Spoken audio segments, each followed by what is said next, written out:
बलुचिस्तानमधली परिस्थिती दिवसेंदिवस चिघळते. बलोच आर्मी आणि पाकिस्तानी लष्कर यांच्यामधला संघर्ष दिवसेंदिवस विकोपाला जातोय. बलोच नेत्यांनी याआधीच आपल्या स्वातंत्र्याची घोषणा करत भारत तसेच संयुक्त राष्ट्राकडे मान्यतेची मागणी केली आहे. बलुचिस्तान हा कायमच पाकिस्तानचा एक धगधगता प्रांत आहे. पाकिस्तानमधला आकाराने सर्वात मोठा, खनिजांनी समृद्ध पण सर्वात गरीब अशी या प्रांताची ओळख आहे.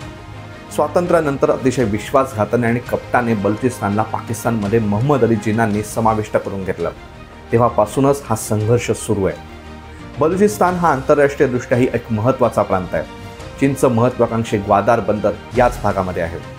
आता परिस्थिती पुन्हा चिघळायला लागलेली आहे.